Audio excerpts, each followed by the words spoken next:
Hey everybody, it's Rob Shear, the founder of Comfort Cases, and that's exactly right. It is summertime, and we're taking a break for fostering change. You know, I always do this hiatus during the summer, and so starting tomorrow, we will start having the best of. That's exactly right. This was really hard because I think we're only doing like 6 episodes of the best of since we now do this every other week.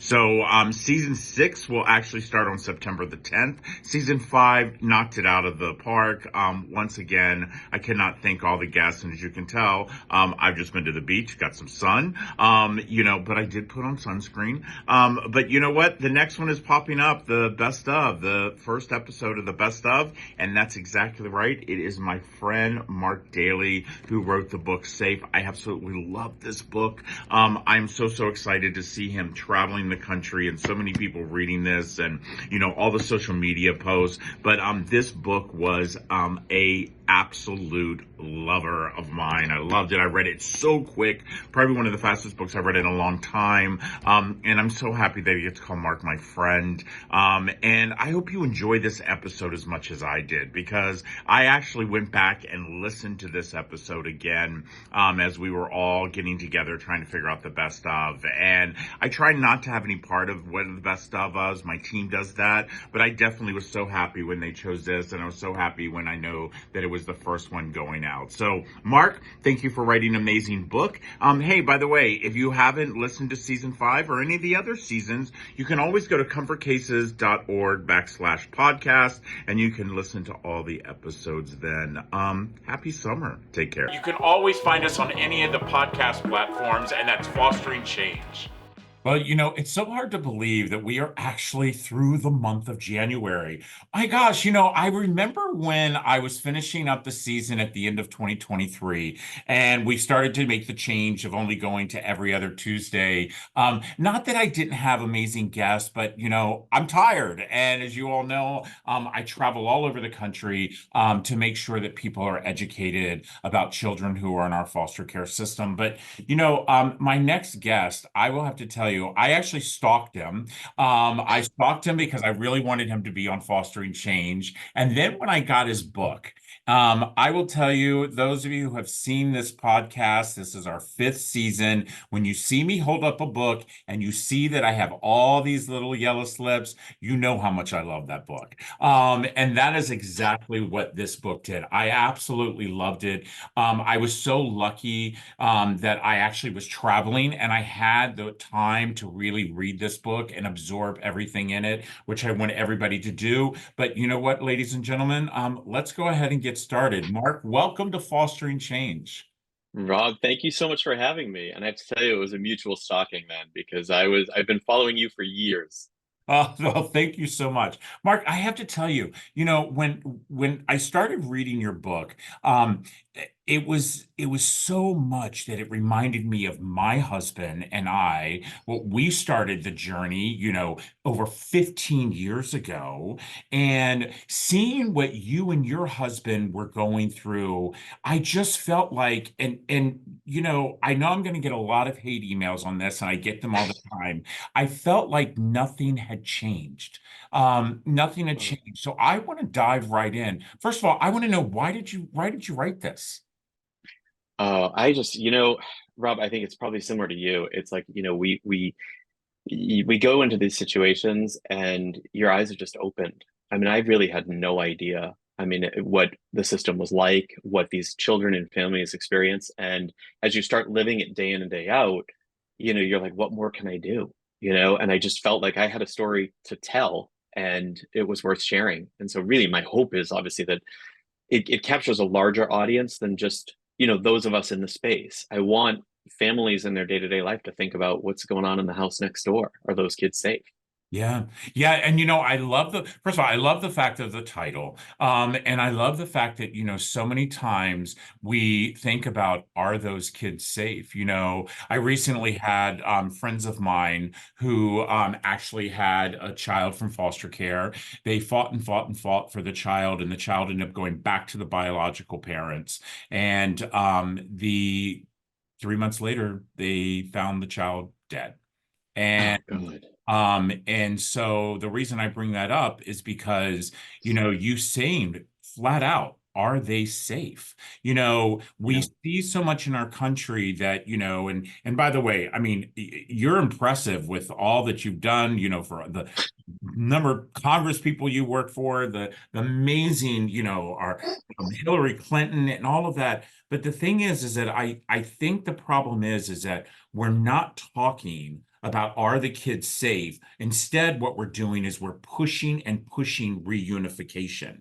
And I'm not saying that reunification is not what we should be doing, but I think that we're literally turning a blind eye when on reunification when we're not listening to the foster parents, we're not listening to the guardian ad litems, we're not listening to the CASA workers. What do you feel about that?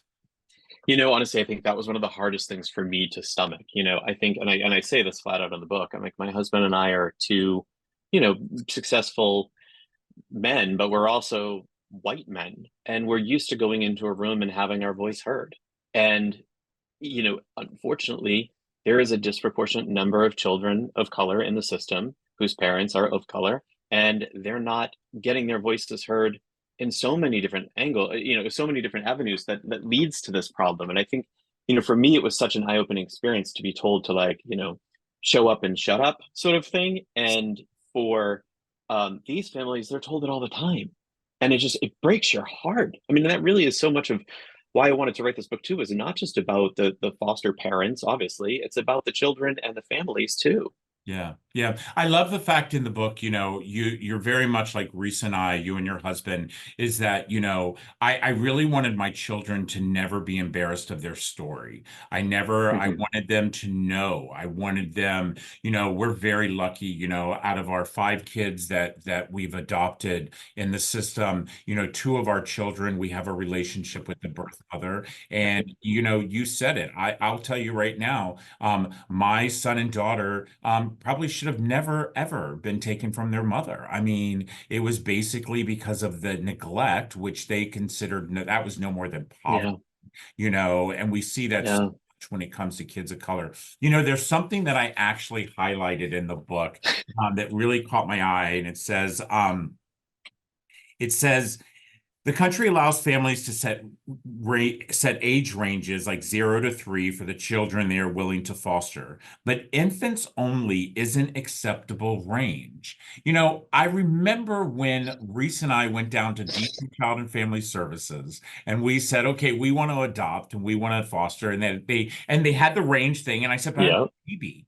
I remember saying, I want a baby. And she looked at me and laughed and said, so does everybody else. We don't allow that. Was that a kind of surprise for you as well?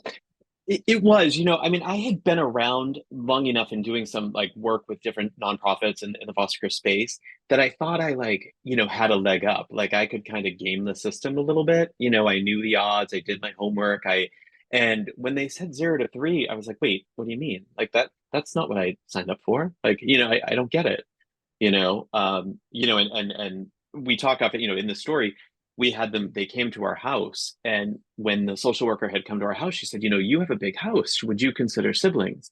And I mean, just to show you my naivety, and you've read this in the book, but I'm like, oh yeah, of course. And what I thought was, if mom has another kid 3 years down the road, can we call you? Like, I thought that's what she was asking, Yeah. not there would possibly be 3 children under, or 2 children or whatever it is under the age of 3.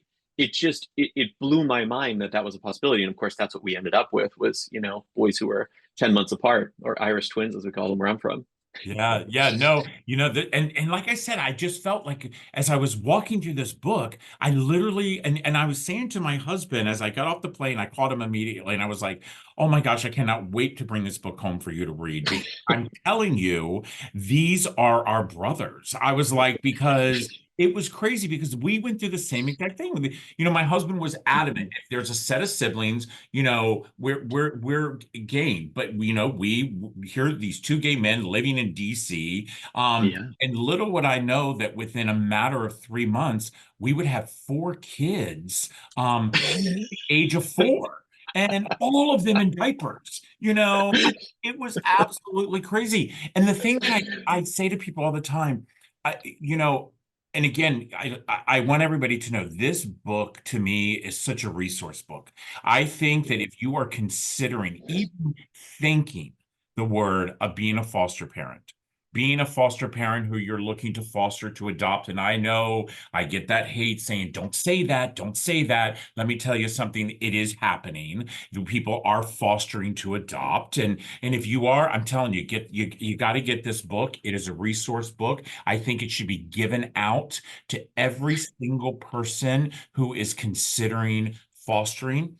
I just so much information that you gave us in this book. But the thing that I also took away from this, Mark, is that very similar to what we went through. You did this in the LA area. We went through in the DC area. So, but did you find, which is what we found, the lack of support and the reason that why our foster parents burn out so much because they're not educated enough as they need, and there's just no support. Yeah, I mean, there's so much that you just touched upon there. I mean, I think, first of all, thank you for all of these amazingly kind words. I really appreciate it. It means the world to me. I went to great lengths to do a ton of research on this. I worked with professors from universities. I talked to social workers. I talked to everyone that would have a conversation with me, because I really wanted to make sure that I was putting out there the most current information and the most accurate information and so on. It is going to be on some syllabuses at different schools of social work, which I'm really excited about. Great. Um, but as far as the retention of foster parents, I mean, I think you're spot on. I think what I felt, and I talked about this in the book too. I was doing some focus groups with different foster parents and people who had fostered and either were doing it again or were not, and what their issues were with it. And it was really, a lot of them just felt taken for granted. I mean, you've got caseworkers that have too many cases. They're, making last minute appointments, and these foster parents then have to go and like rearrange their schedule at the drop of a hat to be home to make sure that this visit can occur or whatever it might be. And, it's so much on the foster parents. And it's, at the end of the day, it impacts the quality of care in some way. Yeah, I agree with you on that. And I think a lot of times is what I'm noticing throughout the country as I've spent the last 11 years traveling the country and really, trying to educate people is the biggest problem I see is that, we're not looking in the right places for people to become foster parents. And a good example of that is that, I say this all the time, we've raised our children as Methodists. We Yeah. live in a very small, what I call a horse town. There's only houses, there's no townhouses or no apartments. My kids go to Yeah. private schools. And I always say to our minister, when is a social worker ever called and asked to come and speak to us about being foster parents? Right. They have never. And I've gone to child welfare offices and I've asked Yeah. why. And I'm told all the time, well, we don't think people that live on that side of the track really want to be foster parents. And I think that we're doing such a disservice. Hmm. Disservice is because once again, that myth that the child is bad. Right. That we don't want to put the energy, we don't want to put the love, we don't want to put the safe home because that's a bad kid. What do you feel about that? Oh, I couldn't agree more. I think part of it is that we just look in the same places, right? We don't extend our resources to different areas, right? We're not looking at different communities that might be interested in becoming foster parents. I mean, just look at the LGBT community. We're more than 2 times more likely to be fostering than a same sex couple, I mean, than an opposite sex couple, right? There's so many different things that exploring those communities. But I also think about you know the children that we had in the book, they actually entered care because they were changed from their parents, and they went into a kinship arrangement with their grandmother, the paternal grandmother, who really had no support around her. She was completely capable of caring for these children. She was a lovely woman, wonderful woman, who owned a small business and everything, but she was alone and she didn't have family support. She didn't have a big community of friends. And I just look at that against us who, they arrived one night, the next morning, we probably had, 30 friends show up that day with gifts and just, and that didn't stop the entire time they were with us. And I just think it's like having that community of support around you is so critical. And right now, they're going to communities where foster parents typically come from. But I think there's a larger audience for this in different areas that we could easily penetrate. Yeah. Yeah, I agree with you. And it's one of the things I always tell anyone who's ever thinking about being a foster parent. I say the very first thing you should do, find your community.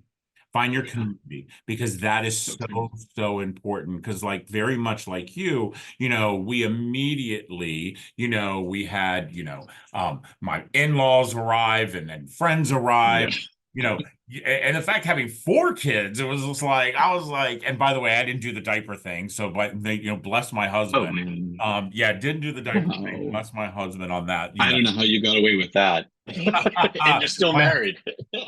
we're getting ready to celebrate 19 years, and my husband says to Wow. me all the time, he says, the reason I got let you get away with the no diaper thing is because I didn't want to clean up two messes. He was like, so he always reminds me of that.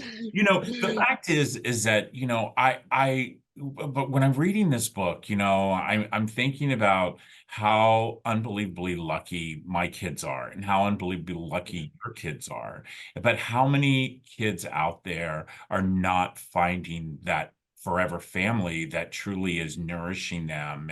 And you know, did you worry, you and your husband, you know, as you know, you've gotten your children as they're growing, about all the things that we hear about when it comes to the trauma that children in our foster care system are going through?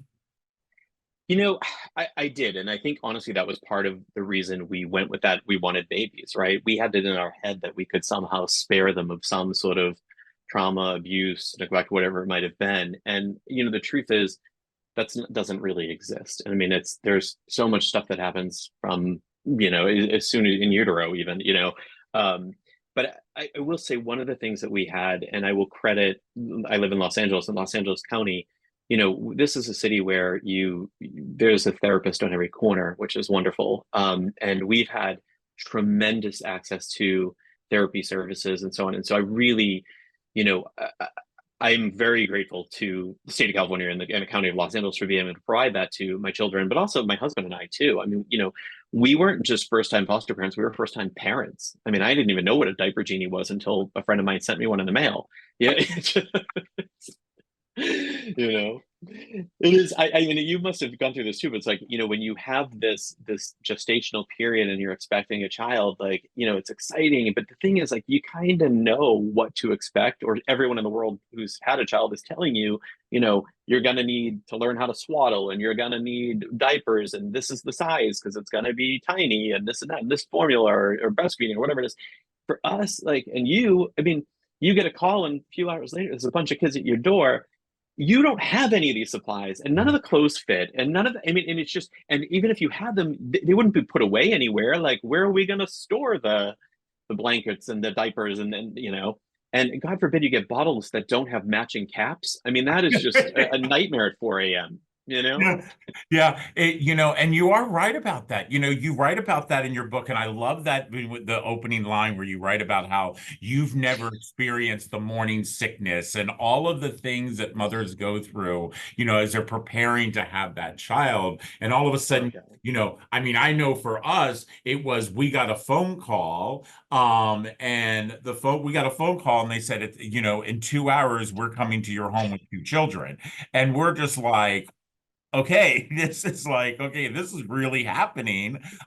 You know, do you feel, I mean, the fact is you do live in LA. I mean, it is very diverse. It's very, you know, compared, just like when DC, where my husband and I lived. But what we found out 15 years ago when we went to go foster, the fact that we were white, and that we were a same-sex couple, we felt more discriminated against than if it was a single person. Or we had to go through a lot of hoops because of the fact that we were gay. Did you and your husband feel any of that pressure whatsoever? You know, I have to be honest with you. I don't think we felt that. And I think, you know, when you said it hasn't changed, I'm hoping that that is one of the changes that maybe has existed, because we really didn't feel that. Now, I also recognize that Los Angeles is not a microcosm of the US, but then again, neither is Washington, D.C., right? And so, but it was, They were very welcoming. In fact, we had gone through an incredible nonprofit called Raise a Child, which helps families, find the right agency to work with and so on. I know you've probably had Rich on, and Yeah, they're but wonderful. Rich has been my friend for years. I've had him on our podcast. Yeah, he's a great He's a guy. hero. He's a hero and a friend. And anyway, but there's a they had connected us with a couple different foster family agencies, and it was funny. It was, I mean, they all came to our house. I mean, they were like rolling out the red carpet for us. And now, fast forward several years later, I do so much nonprofit work and advocacy work in the foster care space. Anytime I talk about our story, if there's a social worker in the room who's in, who does the trainings and the recruitment, they always come over to me and they say, whenever there's a same-sex couple that comes in, I always run to them because I know it's a really deliberate decision to be here. Like, you both have to be on board, you can't get pregnant. So, in our case and many other cases, like, surrogacy was an option for us. We could have afforded to do that. We just chose not to. We both have histories with foster care in our family, and it was important to us. Yeah, and that was like for Reese and I, we had no issue whatsoever, if we to be surrogates, but it was, for No. me as a kid who grew up in the system, I just wanted to give a kid a break. Little did I know I would be giving 5 children. You know, I mean, little would I know that it would be 5 kids, and for Reese and I just to have adopted our 5th child, and he came in when he was Wow. 18 is it's crazy. Mark, as we finish up this, if there was one thing that you could, say for a new foster parent, Mhm. what would that be? Oh, I Besides think, read your book. yeah, that's a great one, but so thank you for that. No, but I think honestly, it is, for people considering it, it's like really go in with your eyes open, do your homework. I mean, there are many things you can do to help that don't involve fostering. I don't think everyone should foster. We need a lot more people, so if it's right for you, please do it. But I think it's, really don't rush to judgment on the families. Like, go in with a lot of empathy in your heart. Recognize that your life has probably been a whole lot easier than the families that are involved in this system, and do your best to be empathetic to them. And the social workers could use some empathy too, because I guarantee they have more caseloads. But also be that squeaky wheel. I mean, this is a child's life at stake, and your job is to keep them safe and make them feel nurtured and loved and give them everything they need during honestly the most challenging time of their life. So do that, and speak up when they need it, because Yeah. they need it. I agree. And I've always said this, as foster parents, we are their voice. And, Hmm. my husband and I never missed a court hearing. We never allowed a social worker to take our children to the doctor, because no Yeah. matter whether they were on the reunification goal or their adoption goal had been Yeah. changed, while they were living in our home, they were our children. And the Yeah. the biggest thing that, that I think that we make the biggest mistake within our system is that we immediately think that the birth parents are bad. We Yeah. immediately isolate, everyone. And I think the first thing that we should do when a child enters foster care is that every single person should come to the table. I believe that the birth Yes. parent should come to the table. I believe the foster parent should come to the table. I believe the guardian ad litems, the CASAs, the social, Yes. and they all need to come to the table and they need to sit there and they need to look at those parents and they need to say, what can we do to Yeah. get your baby home? What can we do? And by the way, I understand Yeah. that we have a percentage of kids. I have 2 kids who came in with severe abuse, and there was no Hmm. way that any judge was ever going to allow these kids Right. to there. But there are more children that come in because mom had to leave her 3-year-old with her 12-year-old to go Yeah. to work so she could pay for the electricity. These are stories. Right. We see them all over our country. And I think that if we came together as a united group and look at Yes. the parents and say, listen, what can we do? I mean, Mark, we all know that is why communities were built. Communities were Absolutely. built for us to take care of each other. And we have Yeah. lost that along the way. So, I tell you right now, this book is definitely, it's going on everybody knows I have a special shelf in the back here. It's going on my special shelf.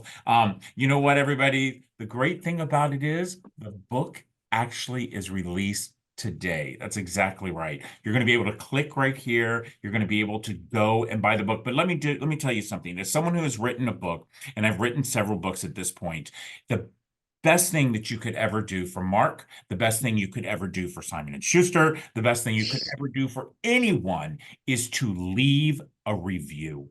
Leave a review. Yes. Not every one of you are going to like it. And by the way, I've had some of those reviews that kind of cut me a little bit. But we want you to leave the review, because leaving the review is truly what's helped moves this book forward. The more reviews, Absolutely. the farther the book moves. And that's important to me, because this is definitely a book that truly needs to be moved, and it needs to be moved as quickly as possible. Mark, listen, I am so lucky I get to call you my friend. I can't wait to see you very soon. I'm going to Yes. get to break bread with you. But everybody, listen.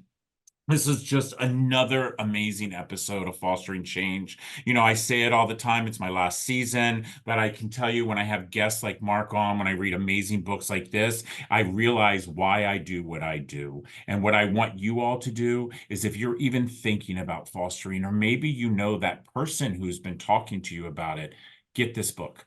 Get this book. Really read this book. I'm telling you, it's going to be a book that you probably will read it within less than 2 days, like I did, because it is such an amazing book. Mark, I wish you and the family all the best in the world, and I can't wait to have you back on Fostering Change. And everyone, keep doing what you're doing. Be good humans. Take care, everyone. Thank you so much, Rob. I so appreciate it. You're welcome, buddy. Hey, everybody, it's Rob Scheer, the founder of Comfort Cases, and thanks for tuning in to Fostering Change. You can actually watch a couple of episodes right here